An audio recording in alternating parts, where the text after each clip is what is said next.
Justice মানিক, তাকে আমি court থেকে বাইর করে দিয়েছিলাম। মুখে মুখে বড় বড় কথা বলতো, কোনো রায়ই লিখতে পারতো না। দেলোয়ার হোসেন সাইদি, আমি দেখলাম তার বিরুদ্ধে ডাইরেক্ট কোনো এভিডেন্স নাই হত্যা, তাকে আমি যাবজ্জীবন কারাদণ্ড দিলাম। আমার সঙ্গে যারা বিচারক ছিল সবাই রাজি হলো, একমাত্র শামসুদ্দিন চৌধুরী বলে ফাঁসি দেবে।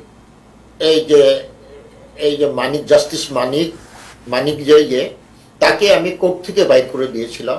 তার অনেকগুলো রায়, তাকে তার রিটায়ারমেন্টের 15 দিন আগে তাকে কোনো কোর্টই দেই নাই।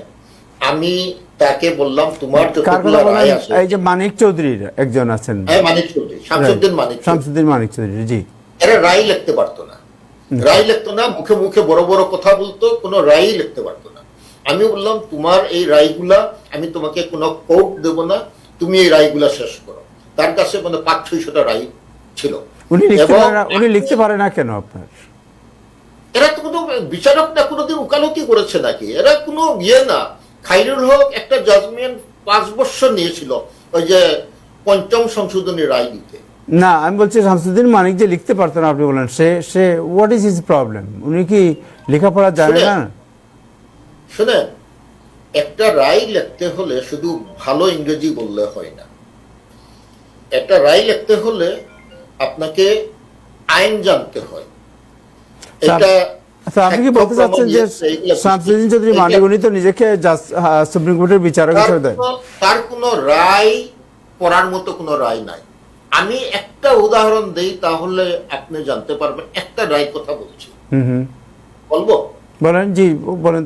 হ্যাঁ, দেলোয়ার হোসেন সাইদি, জি, তাকে এই ট্রাইব্যুনাল ফাঁসি দিয়েছিল। জি, আমি দেখলাম তার বিরুদ্ধে ডাইরেক্ট কোনো এভিডেন্স নাই হত্যা।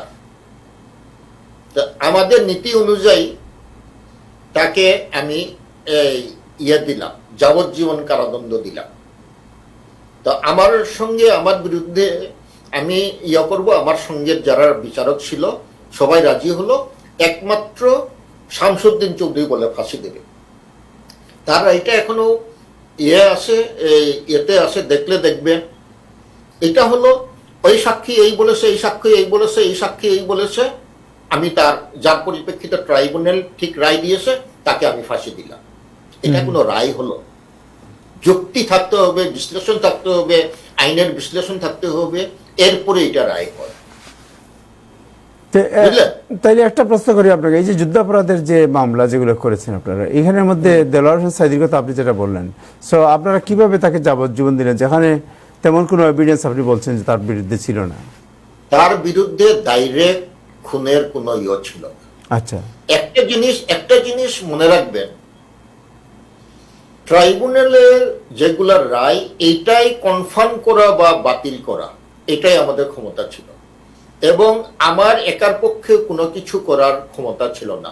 কারণ আমার সাথে আমি কয়েকটা রায় আমি দিয়েছি, কিন্তু মোজাম্মেল হোসেন ছিলেন প্রধান বিচারপতি। আমরা 7 জন 6 জন বিচারক, আমরা যদি এক না হই তাহলে কোনো রায় দিতে পারি না, বুঝলেন? তো একজন বিচারপতি তো মৌলানা সাইদিকে নির্দোষ বলেছিলেন, রাইট? ইয়েতে দেয়নি, আপিল বিভাগে দেয়নি। আচ্ছা আচ্ছা আচ্ছা, সম্ভবত আব্দুল ওয়াহাব মিয়া দিয়েছে কিনা আমি ঠিক, জি, আব্দুল ওয়াহাব মিয়া বলেছিলেন যে উনি ওনাকে নির্দোষ বলেছিলেন। হতে পারে, যাই হোক, আমি ওখানে যাচ্ছি না। তো আমি যেটা 16 সংশোধনীর কথা আসছি, যে নাজমুনারা সুলতানা যেহেতু রিটায়ার করবে, আমি 7 দিন আছে, আমি রায়টা 3 দিনের মধ্যে, 3 দিনেই প্রায় 400-500 পাতা আমি লিখে আমি এটা সার্কুলেট করে দিলাম, যাতে নাজমুনারা সুলতানার দস্তখত দেওয়ার জন্য। কারণ নাজমুনারা সুলতানাকে আমি রিটায়ারমেন্টের পরে রায় দস্তখত দিতে দেব না, এটাই হলো তখনকার আইন আমি করেছিলাম। জি, এরপরে আমি দেখা গেল যে রায়টা আর সার্কুলেশনে দিয়ে দিলাম। আমাদের আপিল বিভাগের যেটা ছিল, যে রায় লিখবে সে 7 জন, বাকি 6 জন বিচারকের কাছে এটা সার্কুলেট করবে। তারা যদি কাউন্টার সাইন করে তাহলে রায়টা এরপরে ফাইনাল প্রিন্ট হয়ে প্রকাশিত হবে। ওকে, সো